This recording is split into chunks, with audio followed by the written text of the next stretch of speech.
happy are you to get LC cleared and get him back on the field? I think that's a great step in the right direction for us. He'll be limited. We're not going to throw him out there in the team mixes, but just to get him back in the walkthroughs, get him back in the individual with Frank, that's the starting process for this week, and then we'll continue to grow from there. But good to get him back in the mix. When do you expect him to start maybe doing team? That's hard to predict. We'll take it day to day with him. Zach, what do you think of the name Paycor Stadium, and more importantly, what does that do for the whole organization? I love it. I think, for those of us who have lived here in Cincinnati for your lifetime or a number of years, know what kind of special place the city is. So I think to find, someone to come into the mix like Paycor that's homegrown here in Cincinnati reflects what makes this place so special. So, that's a relationship that's going to allow us to compete at the highest levels of the NFL for years to come. And so I think it's really cool. I mean, I've lived here for 4 years now, and I know people who work for Paycor, coincidentally. So it's one of those neat deals that when you hear it happens, it's a perfect marriage, and I think it's a great name. What traits do you value most when you're evaluating a right tackle like LC in the free agency process or in the draft? Like, what's most important to you at that specific position? Protecting the quarterback, number one. And how they fit into your run game. And, of course, we're evaluating the people as well. And so we felt like Frank's relationship with him, he'd coached him, he's about the right things. But first and foremost, we want to protect ourselves in the pass game when the moments get tight, and thought LC was going to really help us there and be a big part of that. At the same time, he brings a lot of power and athleticism in the run game, so he's really just a perfect fit for any offense, really. When you've got that maybe extra second or two as a play caller, I mean, how much more does that maybe open up the playbook to what y'all can do vertically? Yeah, we still are pretty aggressive, and so it doesn't really change much. You'd always love to be able to not have to utilize maybe a tight end or a running back at times with the help, and be able to get them into the route and get four into the route a little faster.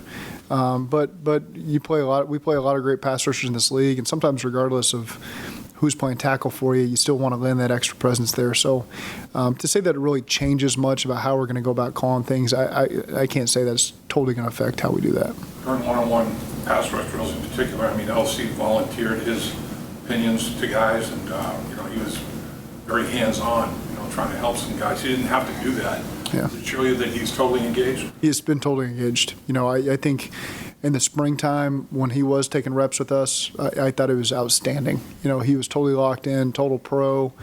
Even in those reps, we're not going full speed. The attention to detail, the technique, the hand placement, I was really impressed, and expect to see that again now that he's getting out there and starting to work his way back in. How are you feeling about offensive line depth behind the first five, and particularly Cordell Olson, who came in pretty good? I think that's really just getting started. So they're going to need these next 3 weeks.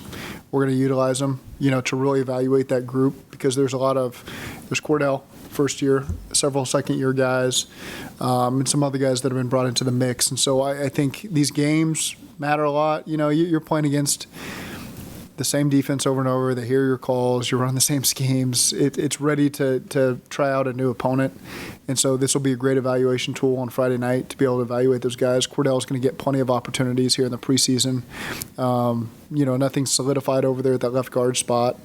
I think Jackson has continued to make good progress. I think Cordell has shown us why we picked him and why we're excited about him. But there's still ways to go for several of those guys. So excited to see what they can do on Friday night and beyond. So too early to be comfortable?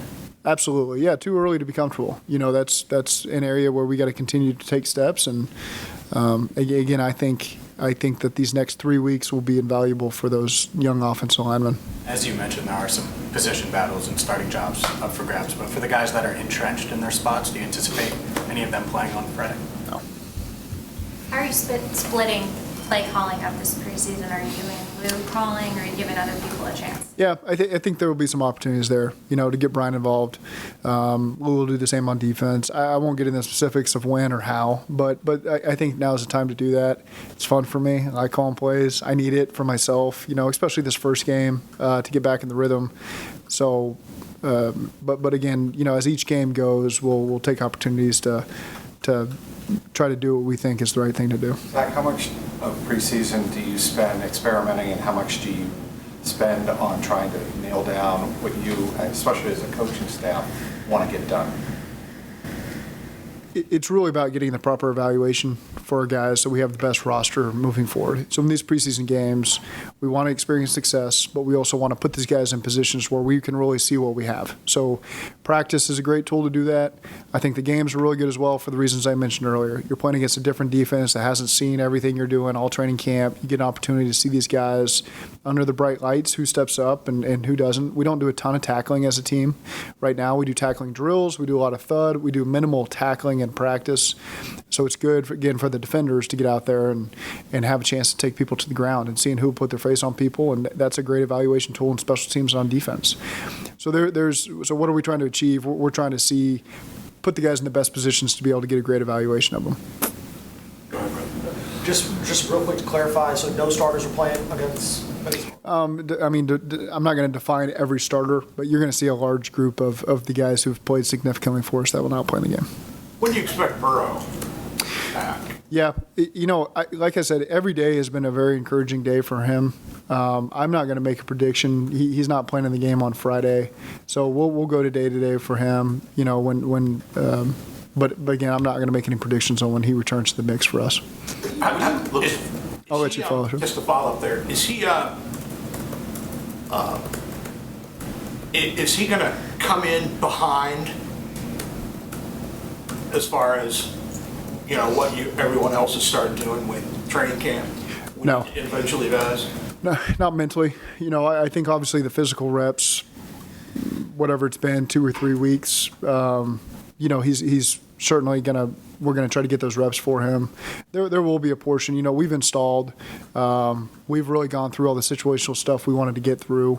When he does get back in the mix, practices will be focused on getting our quarterback ready and making sure that there's no, you can give him a lot of credit. He's a smart guy. He's repped the stuff before. But again, we want to make sure leading up to Pittsburgh that we haven't skipped any steps in terms of areas of the field we want to be able to work on. And so there'll be a lot of consideration, when he does come back into the mix about how we structure the practice periods to make sure that he's getting a lot of the work that he needs.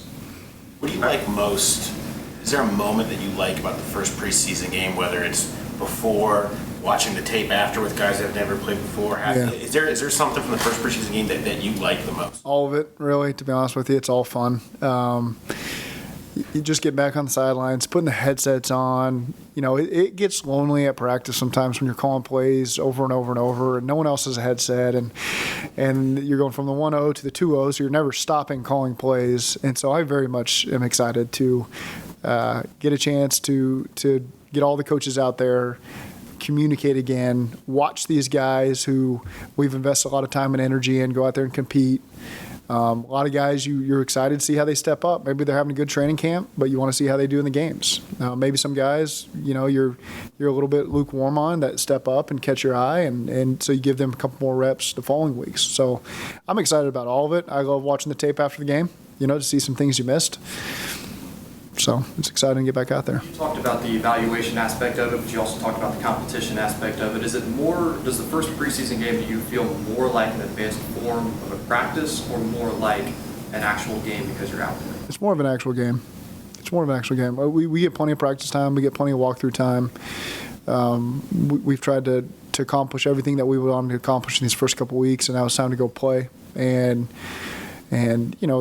we do less scripted stuff recently to try to get the guys ready that are going to play in the game, so they got to react and see how much they can retain, how quickly, because oftentimes with the scripts they can preview what's coming. So the game's a good opportunity to see them transfer, from special teams to offense or defense, and have to manage all that stuff over the course of the game, and that's exciting to be able to watch these guys do that. How would you describe Mike Hilton's importance to the defense? He's critical in all phases. He's shut down your screen game. He brings tremendous energy. He's really smart. He's a great blitzer. He's a great blitz disguiser. He's really good in coverage. He's really savvy understanding the route concepts that are coming at you. He does a great job communicating to those guys around him. He plays with a lot of confidence because he's a tremendous nickel. what I miss. I mean, there's, he's awesome. We're very fortunate to have him.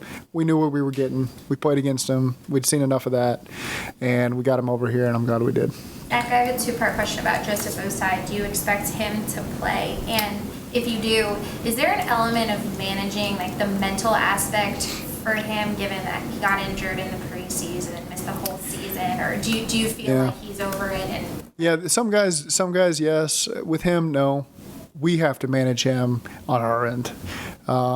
He won't play as much as maybe some of the younger guys do. He's going to need a lot of work over the course of this preseason just because he hasn't played ball in a long time. But we've been encouraged by what we've seen out there at practice. We get a chance to manage him in practice. We'll manage him during the game. But again, he's a guy that we're certainly counting on. And so we'll manage him the right way over the course of these 3 preseason games. Are the preseason games really the only way to evaluate young return candidates, punt return, kick return candidates? No, I think Darren, trust me, he charts it all. We got a good sense for that. But to see the guys in those moments, we don't live tackle those guys in practice. So, yeah, there's an element there that you do need to see in a game. So again, Darren will have his process where he rotates those guys through there, and sometimes it's hard. Sometimes you just don't get an opportunity, and we kind of went through the same thing last year. In some games you just don't get those opportunities. The ball's kicked out of bounds, or you got a fair catch, and you just don't get any returns, and that's just the nature of how it goes. But we'll do our best to form an evaluation of those guys. When you've got new starters on the right side of the line, like you do, and that haven't been able to play together throughout camp, what's the biggest challenge in kind of building that synergy that you're wanting before week 1? Yeah, I think the benefit of it is those guys have all played so much football that they do a good job communicating.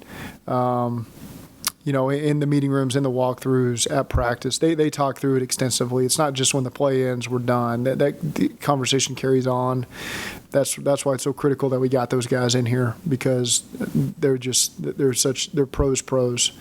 And so we'd like them to get as many reps together as they possibly can, to work through some of the kinks of the communication, the technique of when to come off, combos together. And so there's some stuff that we're going to need those guys to do, but now we're starting to get in a good phase now where LC's back in the mix, and Alex has been doing it, and he's getting more and more reps every day that passes. So I feel good that we're going to have plenty of time. We got 32 days till our first game. So I feel good that they're going to get the work they need. Do you think they need work in a game? Do you think they need work in a game, or would you be comfortable if they just had a bunch of practices? I'm pretty comfortable if we can get them as much practice work as possible. Are Cal, Clark, Kevin, and Drew, are they going to alternate on Friday? Is that the plan? They'll all play. Yep. How big a deal is it for all the rookies, not just the draft picks, but the rookie free agents? How big of a deal is Friday for them? Because you're getting to see them in their first NFL action. Yeah, I don't really look at them differently than the draft picks. It's just guys that are all here on the roster, and they have all earned their opportunities that they're going to get on Friday. So excited to see them all. There's a strong history here of Duke and his crew doing a great job of bringing in undrafted free agents that can come in here and compete for roster spots, or initially make the practice squad and then be here years later. Stanley Morgan's a great example of that. Alex Akerson. I mean, the list goes on and on. Trey Hopkins. There's so many guys here who have had an impact on what's happened well before I ever came here, and so it's exciting to see who in that group this year can step up and be that Stanley Morgan, in whatever position group it is. So I think we got a good group of guys that'll be fun to evaluate. Do you view one of the biggest bright spots of camp as the first and second year defensive linemen you guys have seen kind of all have flash moments? I think it's a really solid group to continue to work through. There's some development that still needs to occur for all of them, but it's an encouraging group. I think that's the best way to phrase it is, again, they're going to need the next couple of weeks, but it's a very encouraging group. We feel like they're all coming along as we had hoped, and so we'll get a chance to watch those guys perform this Friday. How much, if at all, has practice kind of changed as you prepare for this game on Friday? Well, with not playing our starters, they'll get more work today than the other guys will. It's 2 days before a game, so those guys that are playing are still going to go. But to me, the best form of evaluation for those guys to feel good in Friday night, to feel like, this is a real game, and for us not to wear them out today. 2 days before. So you'll see more work, longer drives with our ones, and shorter drives with the other guys. The practice won't be as long. We're not doing 7-on-7. We cut down the individual a little bit. So so that we try to gear them up to where they're ready to play on Friday night. What have you seen from Tyler Shelvin as he enters his second season? Well, he's been fighting through an injury, and so we brought him back, and we've kind of been slow to integrate him in there. We want to make sure that there's no setbacks there before he's fully integrated and taking a ton of reps. So we have not formed a full evaluation on him yet. Guys that are taking snaps at quarterback, has their level of play, is it still arrowing up? Has it plateaued? Are you happy with what you're seeing? Which position? Quarterback, the guys that are taking snaps. Are taking snaps? That are. Yeah. I think they've gotten better. I really do. I mean that. I think Brandon's gotten better over the course of camp. Jake feels a lot more confident in this offense. He's a very smart guy. Drew does a good job, just bringing him in here at the last minute. Drew's impressive. So it's a really good room that way. I think they're improving every single day. These reps, I've said this about other positions, but these reps have been invaluable for them. They're getting way more reps than they would have gotten had Joe been here. And so they got to continue to maximize them because they may start to disappear rapidly at some unknown point. And but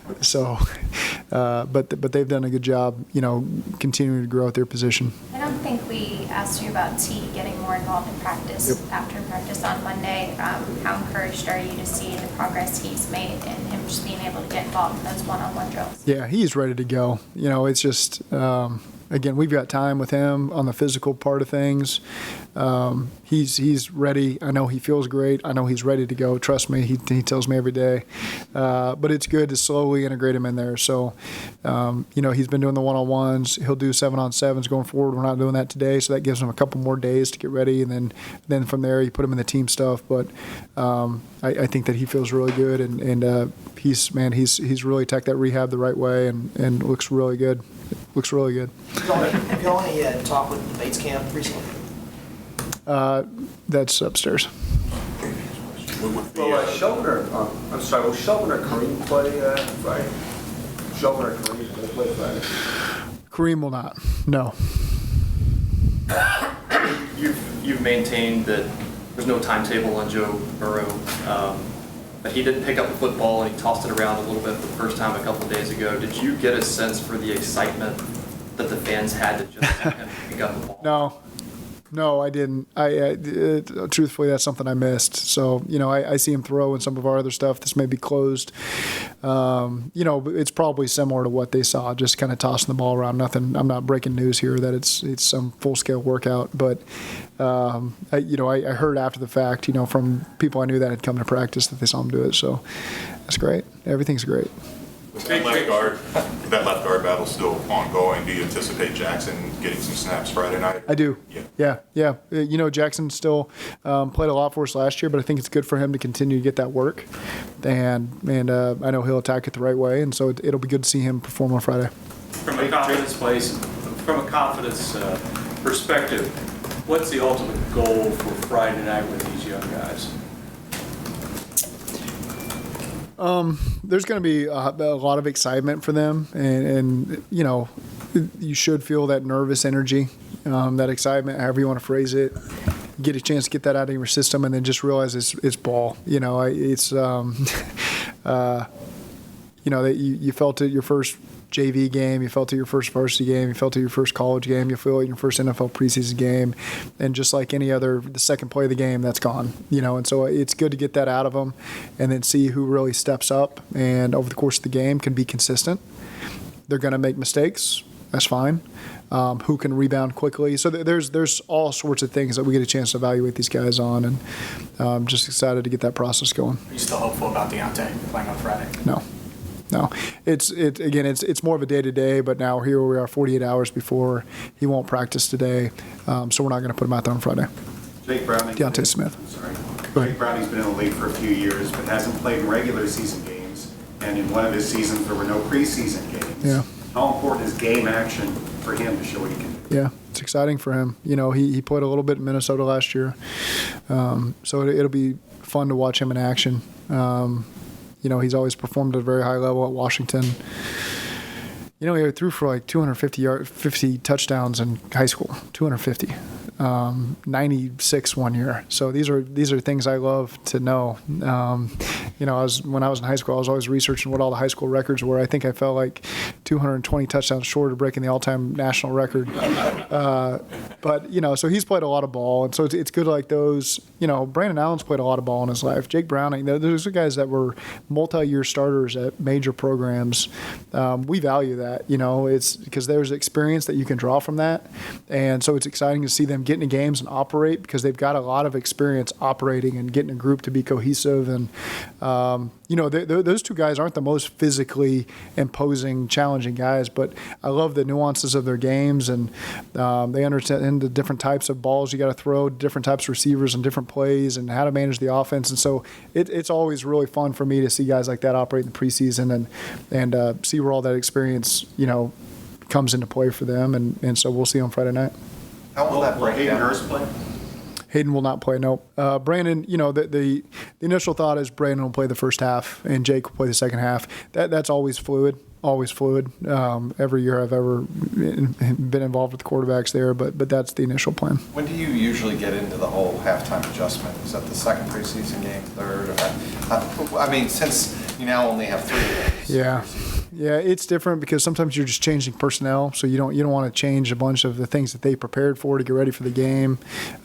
Sometimes it's an unknown how much you're going to see from the other team, and so you have to react accordingly. So, our coaches have done a good job of giving them a broad things that we think we may see from Arizona, and trying to get them ready. But at the same time, it's a lot of our core things that we're doing. We're not trying to scheme up a lot of great stuff. We're trying to do the core stuff that our guys understand and believe in and can do at a high level.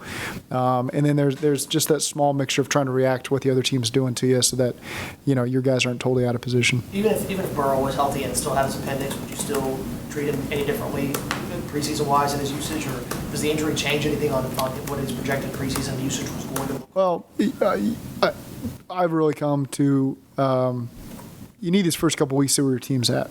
And so we didn't come into training camp on July 26th with the determination that our starters weren't going to play the first week. Maybe I was leaning that way initially, but not set in stone. And so as we get closer, I feel like, let's let these other guys get the opportunities and sit their starters for now. And then we got a big chunk of time before we play the Giants, and we'll evaluate where our team's at and what they need. So I can't answer that because it's, Joe hasn't been here, so he's obviously not going to play in the game. But we did make that determination that they weren't going to play, before camp started.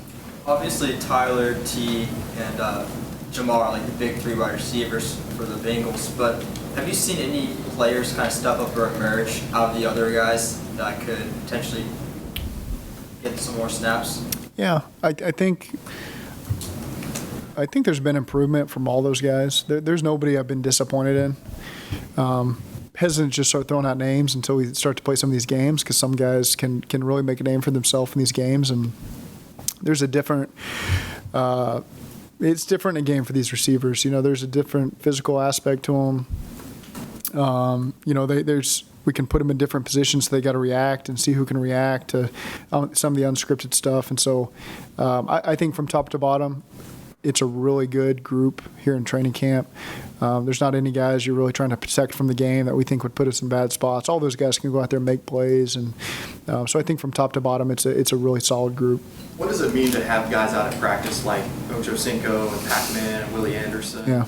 The list could go on. What does it mean to see guys like that out there? It's fun. It's really fun for all of us, just because you can feel the excitement from a lot of the alums here towards this team. It's a fun team to be around. We have a lot of fun alums that are fun to be around, and so I love seeing those guys back in the mix. A lot of them are doing great things, and they're in the spotlight doing a lot of media stuff, and so I think anytime those guys come around, it's a lot of fun, and you try to do your best to get the players to appreciate that, because there will be a time 20 years, 30 years from now where they're around, and the respect that you deserve, you want to be shown to you. And so, we spend a lot of time. That's why when Willie was here, I wanted Willie to be around and people understand how great this player was.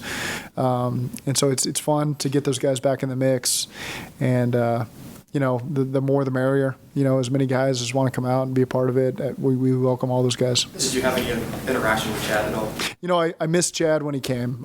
Chad and I will text and call back and forth. I usually see him when he's in town, but I missed him that day for whatever reason. There's a large percentage chance it's a dumb question, but I'm asking anyways.